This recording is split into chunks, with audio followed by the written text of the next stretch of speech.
Hello viewers, আসসালামু আলাইকুম। মেসোপটেমীয় সভ্যতার ভিডিওতে আপনাদের পক্ষ থেকে অভাবনীয় সাড়া পেয়ে আমরা আজ সিন্ধু সভ্যতা সম্পর্কিত নতুন একটি ভিডিও নিয়ে এসেছি।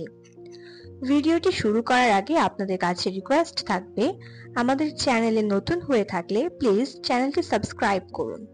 আর দেরি না করে চলুন ভিডিওটি শুরু করি। সিন্ধু সভ্যতা পৃথিবীর প্রাচীনতম নগর সভ্যতাগুলোর মধ্যে অন্যতম এবং এটি ভারতীয় উপমহাদেশের সবচেয়ে পুরনো সভ্যতা। সিন্ধু নদের অববাহিকায় গড়ে উঠেছিল বলে এটি সিন্ধু সভ্যতা নামে পরিচিত। প্রায় 13 লক্ষ বর্গ কিলোমিটার জুড়ে এই সভ্যতা বিস্তৃত ছিল। এই জনগোষ্ঠী বেশ কয়েকটি শহর গড়ে তুলেছিল। সিন্ধু সভ্যতার শ্রেষ্ঠ দুটি শহর ছিল হরপ্পা ও মহেঞ্জোদারো। সিন্ধুর উপনদী রাভির তীরে গড়ে উঠেছিল হরপ্পা নগরী, যা বর্তমান পাকিস্তানের পাঞ্জাব প্রদেশে অবস্থিত। সিন্ধু সভ্যতার সংস্কৃতিকে অনেক সময় হরপ্পা সংস্কৃতি বা হরপ্পা সভ্যতাও বলা হয়ে থাকে। আর সিন্ধু নদের তীরে গড়ে উঠেছিল মহেঞ্জোদারো নগরী, যা পাকিস্তানের সিন্ধু প্রদেশে অবস্থিত। সিন্ধি ভাষায় মহেঞ্জোদারো শব্দের অর্থ হলো মৃতের ঢিবি। হরপ্পা ও মহেঞ্জোদারো ছাড়াও পাকিস্তানের সিন্ধু প্রদেশে প্রাপ্ত চান্দুডারো, ভারতের রাজস্থানের কালীবানগান, হরিয়ানার রাখিগড়ি, গুজরাটের লথাল ও ধানসভা নামক নগরগুলো সিন্ধু সভ্যতার উল্লেখযোগ্য নগরী। শহর বা নগর কেন্দ্রিক ছিল বলে এই সভ্যতাকে বলা হয় নগর সভ্যতা। সিন্ধু সভ্যতা ব্রোঞ্জ যুগের সভ্যতা। সিন্ধু সভ্যতার অধিবাসীরা লোহার ব্যবহার জানত না। এই সভ্যতার সময়কাল নিয়ে মতভেদ রয়েছে। কেউ কেউ মনে করেন 3500 খ্রিস্টপূর্বাব্দ থেকে 1500 খ্রিস্টপূর্বাব্দ পর্যন্ত এই সভ্যতার উত্থান পতনের কাল। প্রাকৃতিক দুর্যোগ এবং আর্যদের আক্রমণে সিন্ধু সভ্যতার পতন ঘটেছিল বলে ধারণা করা হয়ে থাকে।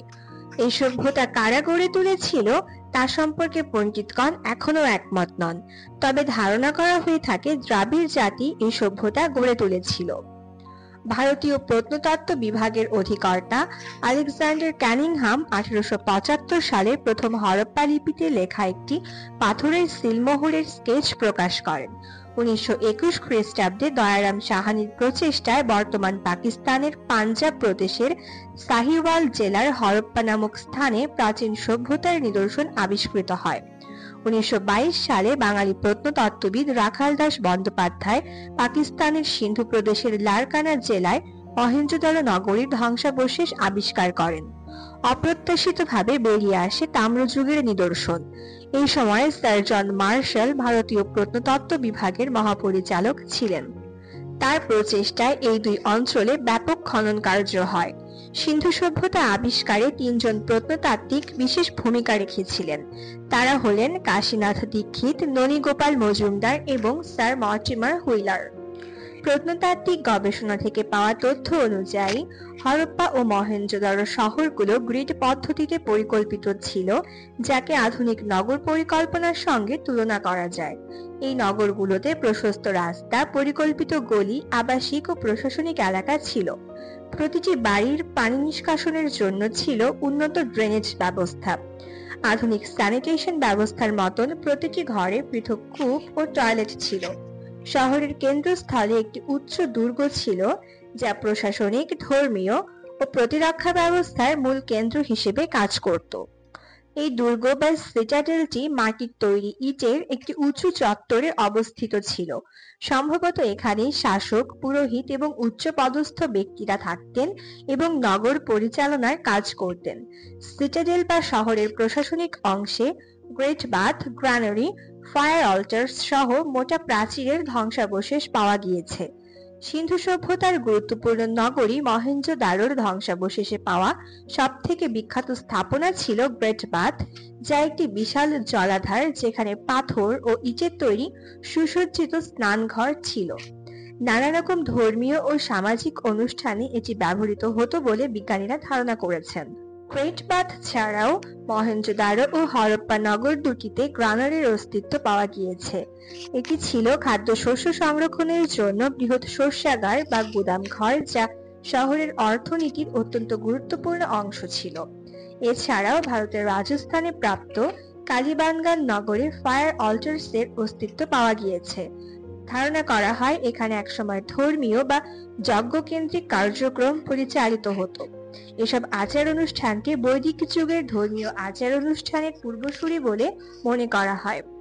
এছাড়াও এখন পর্যন্ত প্রাপ্ত প্রতিটি নগররাষ্ট্রের ধ্বংসাবশেষেই সিটাডেলের চারপাশে মজবুত প্রাচীরের অস্তিত্ব পাওয়া গিয়েছে, যা মূলত শহরকে বহিরাগত আক্রমণ ও নানা প্রাকৃতিক দুর্যোগ থেকে রক্ষা করত।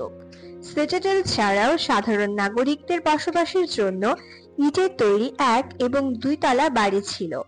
মহেঞ্জোদারোতে খনন করে ব্রোঞ্জ দিয়ে তৈরি একটি ছোট মূর্তি পাওয়া গিয়েছে, যা ডান্সিং গার্ল নামে পরিচিত। এই মূর্তি সিন্ধু সভ্যতার শিল্প ও সংস্কৃতির উৎকর্ষতার প্রমাণ বহন করে। এছাড়াও হরপ্পা ও মহেঞ্জোদারো থেকে হাড় ও পাথরের তৈরি হাজার হাজার সিলমোহর পাওয়া গিয়েছে। এই সকল সিলমোহরে পশু, দেবতা ও নানা রকম লিপি খোদাই করা ছিল। একটি সিলে একজন যোগী সদৃশ ব্যক্তিকে পশুর মাঝে আসনে বসে থাকতে দেখা যায়। অনেক গবেষক মনে করেন এটি হিন্দু দেবতা শিব বা পশুপতির আদিরূপ। এসব সিল বাণিজ্যিক ও প্রশাসনিক কাজে ব্যবহৃত হতো বলে মনে করা হয়। সিন্ধু সভ্যতার সিলমোহর মেসোপটেমীয়দের সুমেরীয় ও ব্যাবিলনীয় সভ্যতার বিভিন্ন প্রত্নস্থলে পাওয়া গিয়েছে। এছাড়াও সিন্ধু সভ্যতায় পাওয়া মাটির পাত্রের সাথে মেসোপটেমীয়দের মাটির পাত্রের মিল রয়েছে। তাই ধারণা করা হয় মেসোপটেমীয় এবং সিন্ধু সভ্যতার মধ্যে বাণিজ্যিক ও প্রশাসনিক আদান প্রদানের সম্পর্ক ছিল। সিন্ধু সভ্যতার অধিবাসীরা দ্রব্যের ওজন পরিমাপ করতে শিখেছিল, যা নির্দেশ করে যে তারা গণিত ও জ্যামিতির জ্ঞান রাখত। দ্রব্য ওজনের জন্য তারা বাটখারা এবং দৈর্ঘ্য পরিমাপের জন্য তারা বিভিন্ন স্কেল ব্যবহার করত।